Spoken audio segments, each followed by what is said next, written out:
Good morning. We're going to be over in Psalm 51, so we'll make a couple of divergent moves to other texts, but primarily Psalm 51 is where we're going to be the whole time. Psalm 51 is a psalm written and ascribed to David that he wrote at the time after he'd been confronted by Nathan the prophet regarding his sin with Bathsheba. And down in verse 10, he says, "Create in me a clean heart, O God, and renew a right spirit within me." As we talk about the idea of loving the Lord your God with all your heart, a clean heart would be a good place to start. That if we wish to love the Lord our God with all our heart, you can't do that with an impure heart. It must be clean. And so David is requesting that. But what on earth does that request mean? Because for me to read it, "Create in me a clean heart, O God, and renew a right spirit within me," you read that and that it's poetic, it's beautiful, but the weight of the anguish that David felt could easily be missed.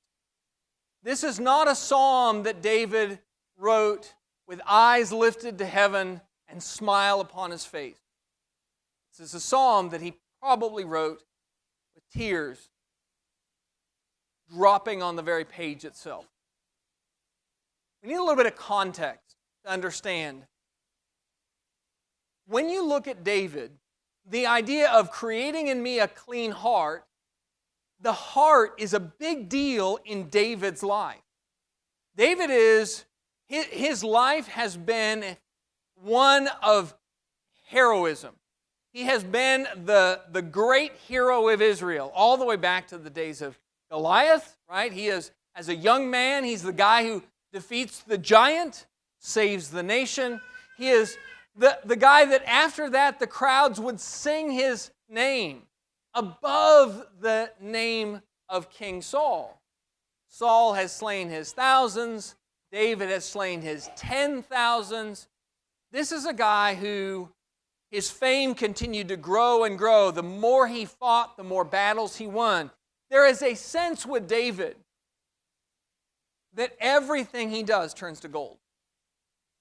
Every decision ends up being the right decision. Every battle, no matter how bleak, he squeaks it out and turns it into a victory.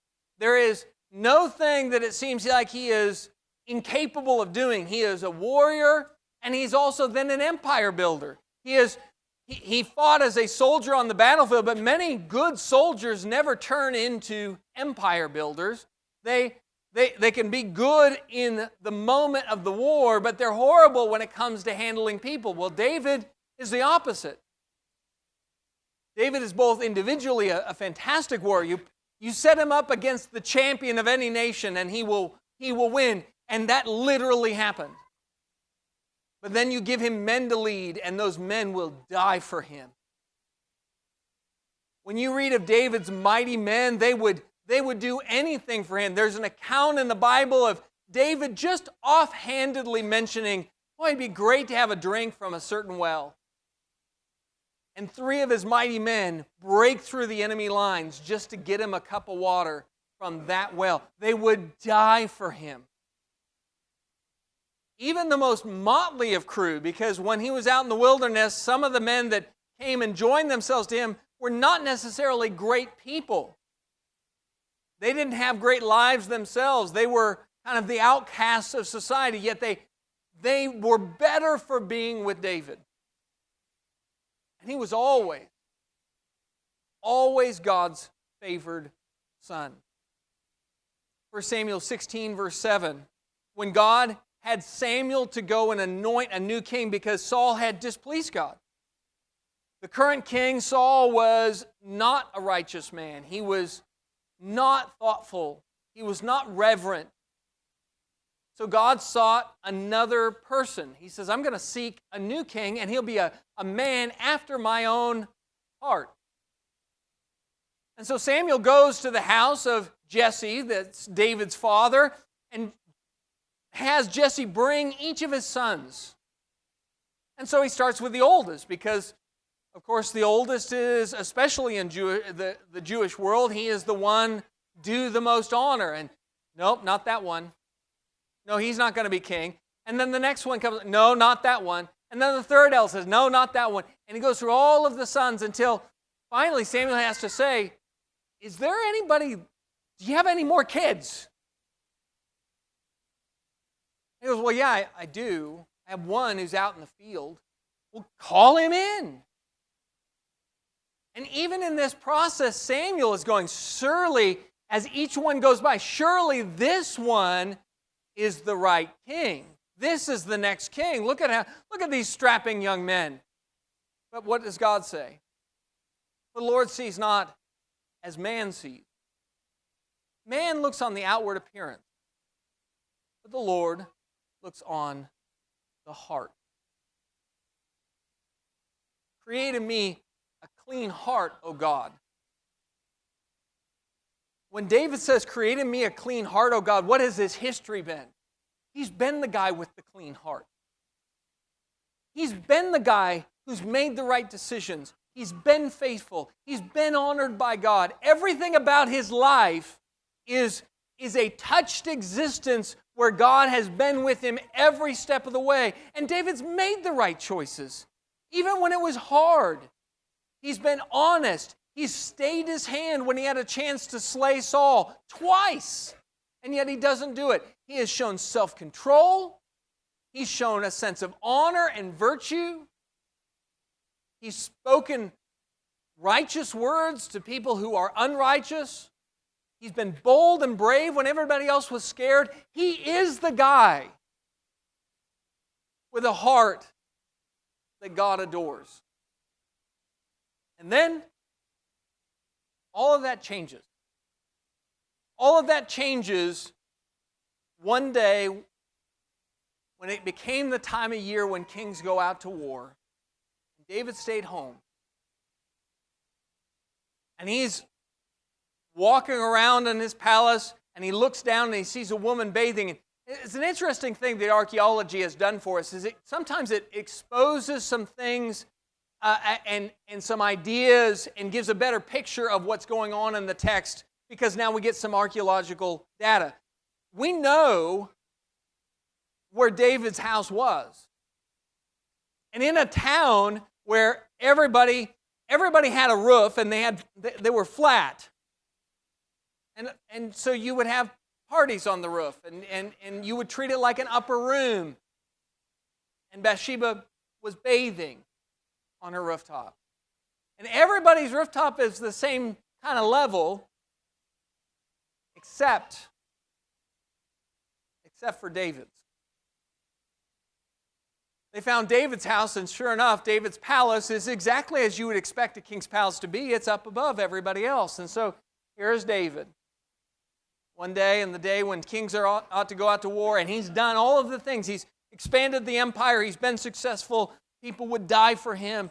And walking around on his roof, he looks down and he sees Bathsheba. And it begins this course of events that are so dark. It's the darkest season in all of David's life, where his complacency of not going out to war mingled with the fact that he had power that nobody could question or challenge, intermingled with the lust that every human being deals with. And then, after he sins with Bathsheba, the fear of being found out and the things he does to cover it up.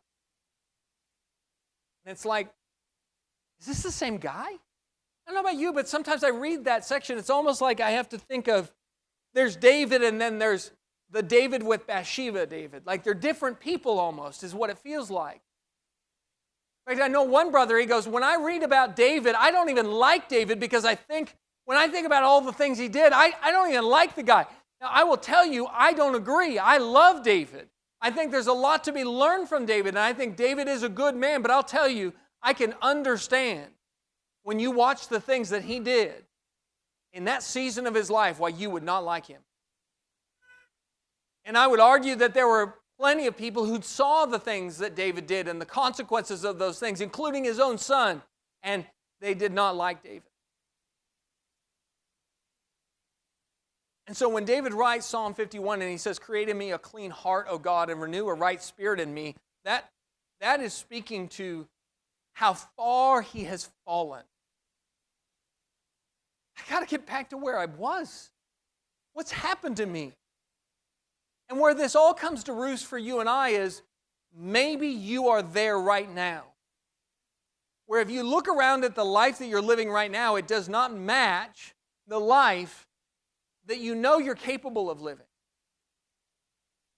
There have been seasons where you were ready, steady, and committed, and you knew where you were, the things that God required of you to do, to care for others, and to love your neighbor as yourself. You knew that you were to be faithful in both just attendance and worship, but also faithful in being the same person on a Tuesday afternoon as you were on a Sunday morning. You knew all those things, but somewhere along the way, a different you showed up.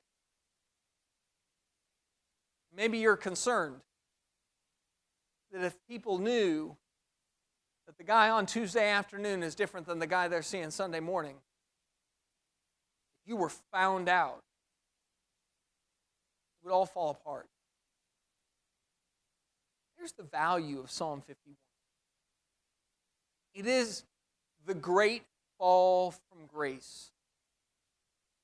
The man who had a heart just like God's own heart. But I will tell you, the Bible also says that he was a man after God's own heart, and he followed God, and he was right in all these things, except concerning the sin of Bathsheba. So don't use this as an excuse of like, well, David was a man after God's own heart, and so, he did some bad stuff, so I do some bad stuff, so it all is a wash. That's not the message to get. The message to get is that this David, in this season of his life, lost his way.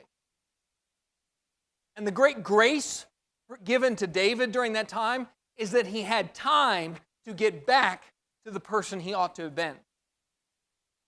If you want God to create a clean heart in you, the answer is not, well, just ignore it, it's fine, David did bad things too. No, it's, I need to come back from that failure.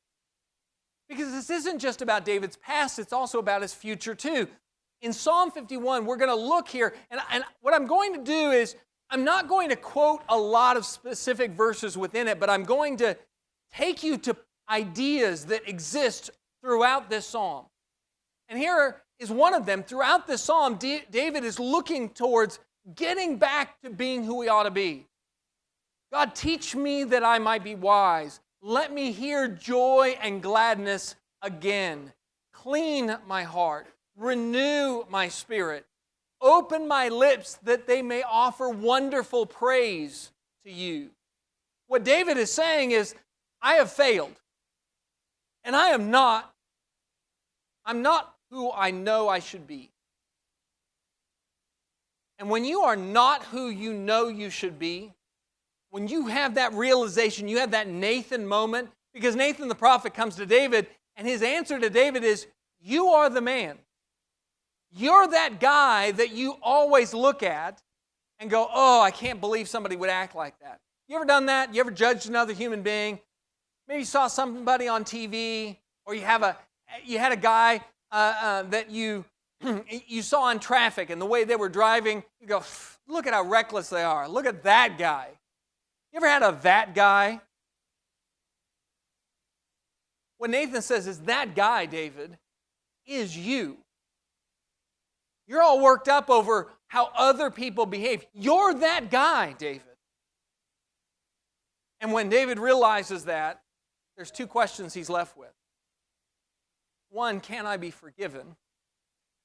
Can God look at all that I've already done and I can't undo? Because he tried that. He tried to undo it. That was the first move, right? He sinned with Bathsheba, she becomes pregnant, and now all of a sudden I got to find a way to cover it up. Maybe I can call Uriah home and we'll figure this thing out. Oh no, I'll kill Uriah. That'll cover it up. We'll fix this. I'll fix it myself. I'll take care and wipe the slate clean. No. And the second is, can I be restored? Not only can I be forgiven for the past, but can I look forward to a future where, again, I have a clean heart. Could God ever again say of me, this is a man after my own heart? God who doesn't look at the outward appearance, but God who anointed David through Samuel because he sees the heart. Would God ever see my heart and anoint me to be king again? Would he still want me? After all, he'd seen what it was like when a king had forgotten his place. That's why Saul was removed in the first place. What we're talking about is repentance and forgiveness. And it's integral to being the people that God intends us to be.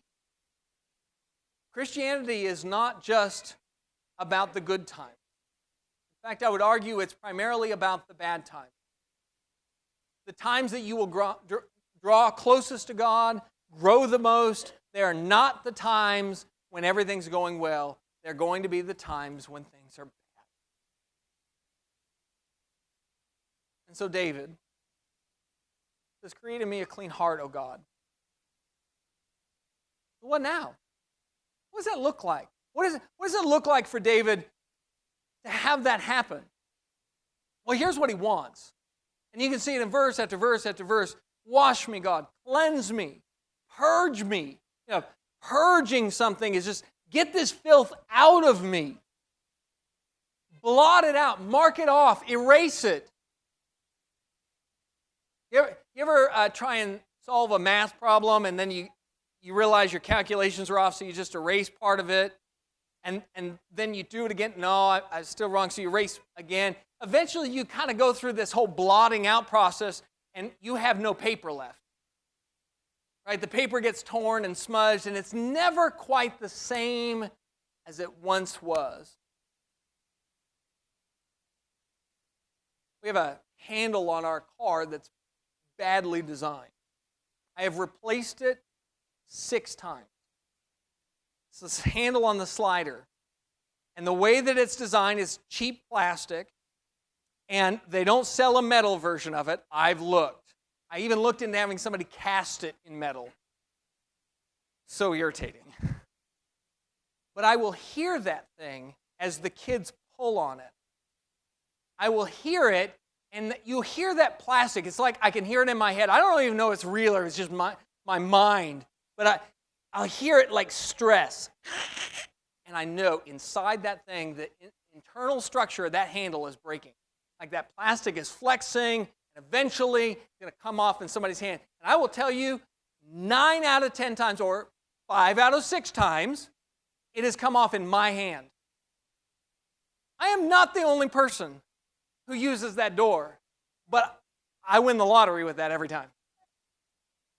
But there's something about when something is not strong, when you know every bad move, every stress on it, slowly weakening it. Is that what we are?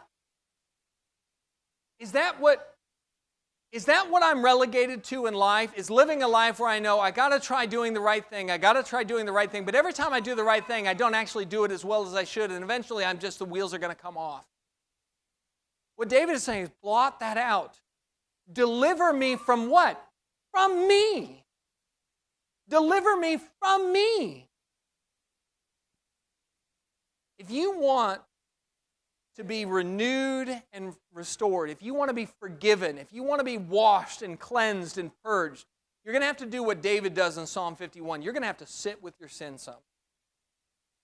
Now, that doesn't mean sit with it like continue in it. It means I need you to stop and think about how you're the problem. Because what we often do is we don't think we're the problem. For example, in that example I just gave you of the handle, I blame the manufacturer. I blame my children, but whose hand is the one that almost always pulls the handle off? I told you. Were you listening? Me. I never blamed me, did I? Blame my kids. I blame GM. But I didn't blame myself. And that's the most human thing out there, isn't it? It couldn't possibly be me that's pulling on that handle too bad. It couldn't possibly be me that's reinstalling it incorrectly. It couldn't possibly be that. It's got to be something else. What we do with sin so much of the time is say, yeah, I did something wrong, but there were extenuating circumstances. You will never improve with that.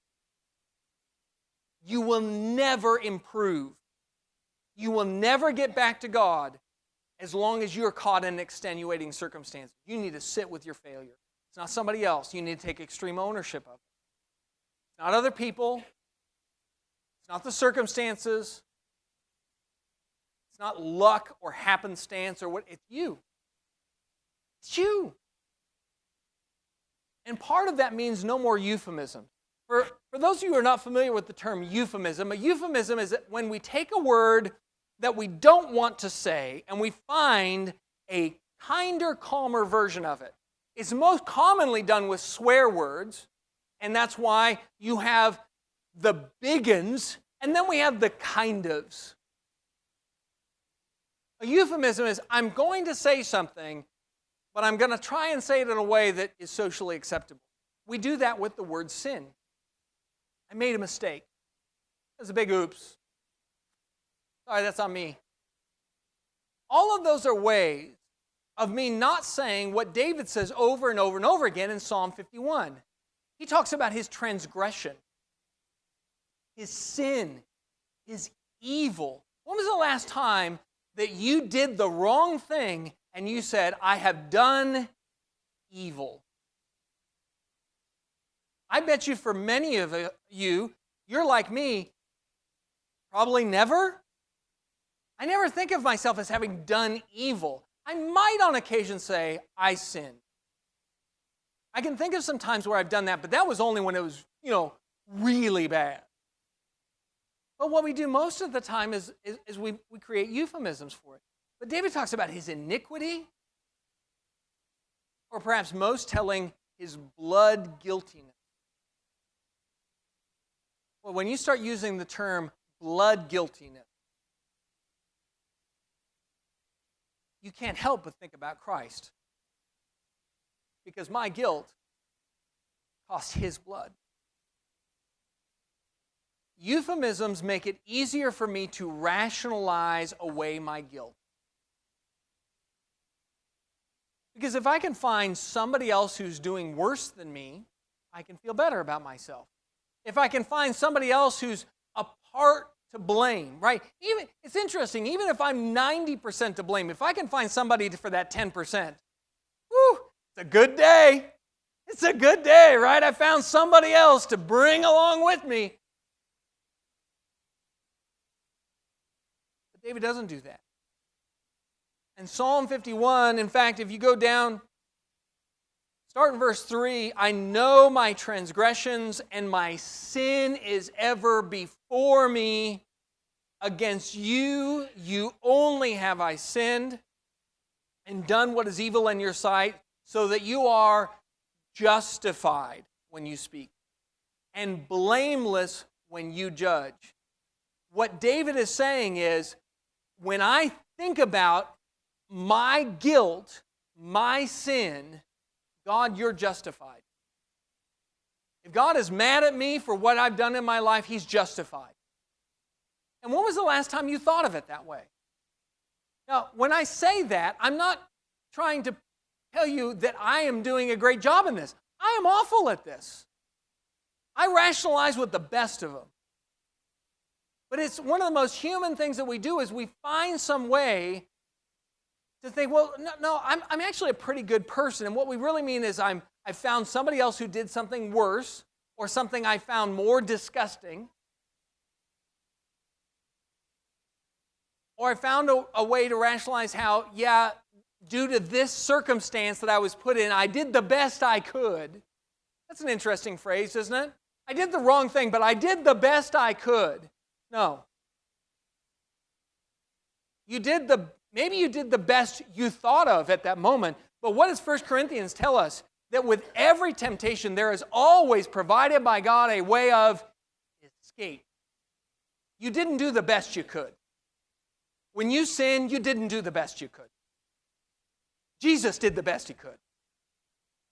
You blew it. I blew it. And we got to stop rationalizing our guilt away. Because you do not draw close to the Redeemer if you don't think you need to be redeemed.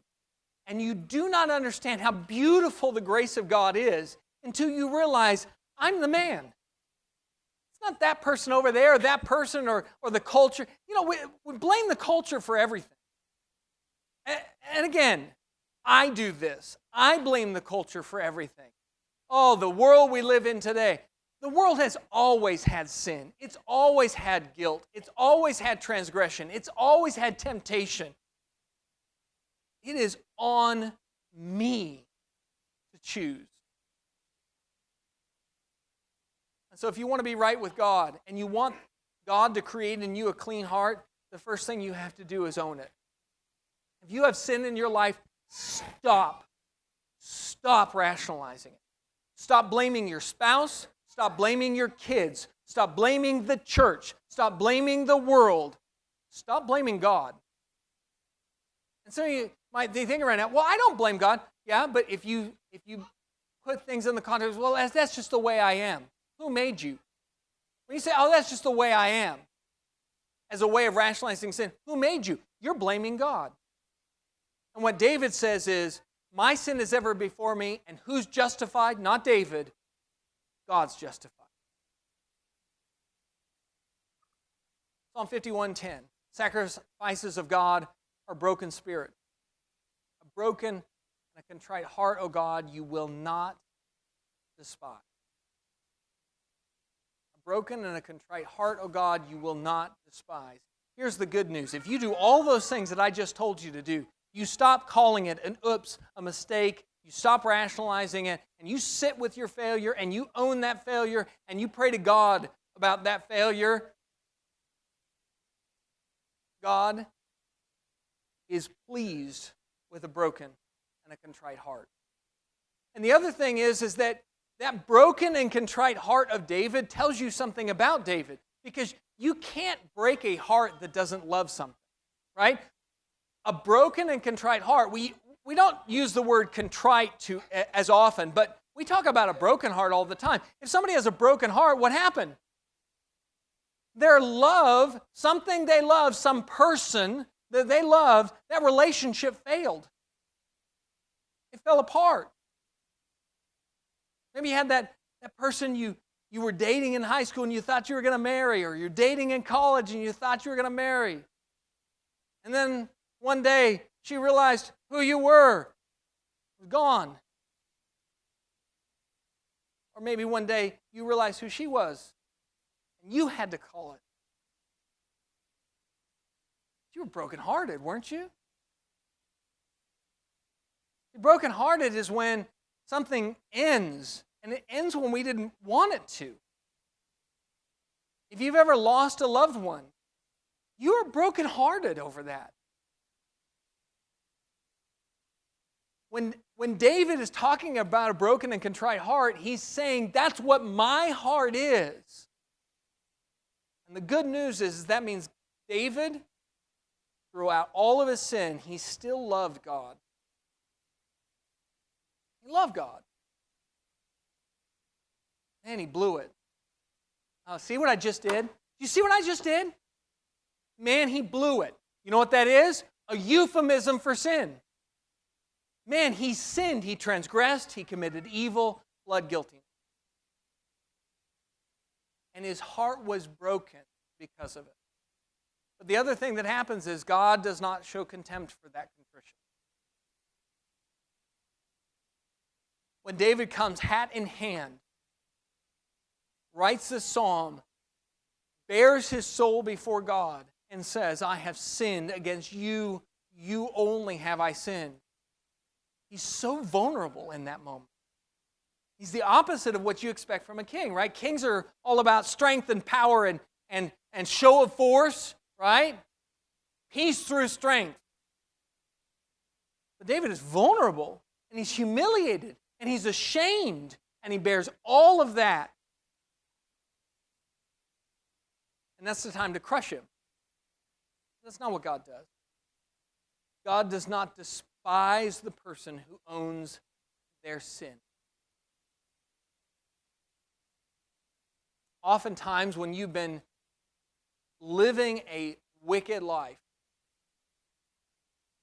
and you have had a habit of sin that has embedded and interwoven itself into your life for years, and perhaps you've hidden it or attempted to hide it for years, one of the great fears is, if I bring this to the light, I will be despised.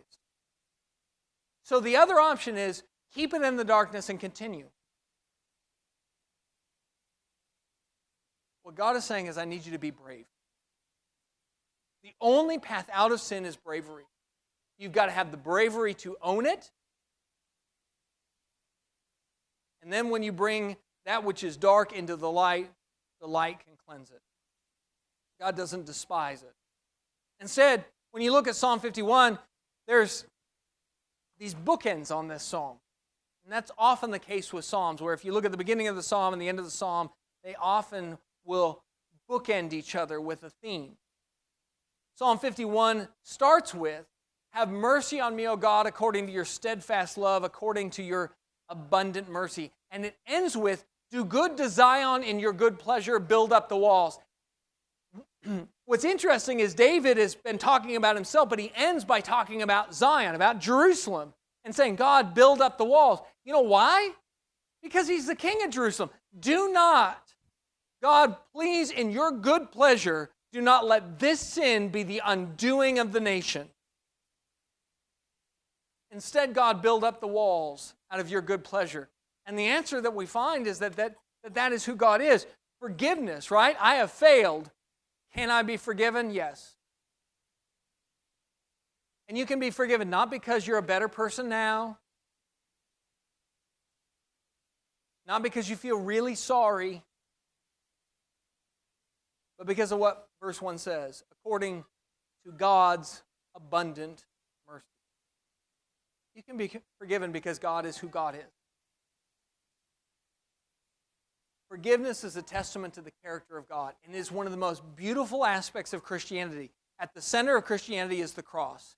And what is the cross but the mercy of God? And the second part, where the psalm ends, is that, there are good days ahead. And that God will keep His promises. God had made some pretty beautiful promises to David of what He would do for him and the generations to come. And God, even though there were consequences for the sin, God says, no, I will. And David is restored to God. And that's a testament to God's goodness. What I want you to see is, if you have sin in your life, you have a choice. You either allow it to be the thing that defines you forevermore, where your whole life is just the effort put into hiding it, fighting it on your own, trying to do it all yourself, or you can use that as the moment of change, where you turn to God and you say to Him, I repent. Create in me a clean heart, O God, that I might serve you fully. If you are a Christian, you will have at some point in your life a moment, a season like that, where you got to make a choice. Do you turn back to God, or is this new dark David who you are forevermore? Turn back to God. And if you are not yet a Christian, one of the major points of Psalm 51 is that God is justified. God is justified in looking down at this world that He's created and people He's given everything to. He's made us in His image. He's justified in being upset in the way that we live. We lie, we cheat, we steal, we manipulate, we hurt. We do wicked things. And we take this life that He's given us as a gift and we waste it. He's justified. You are not less of a sinner just because you sin differently than some other person. which means ultimately you're going to have to make it right. You've got to approach that throne and say, God, I need you to cleanse me. And the way that he does that is through his Son. If you are ready to become a Christian, to have your sins washed away, wait no longer. Come forward. Be baptized and washed clean today. If we can help you with that, please come forward as we stand and sing.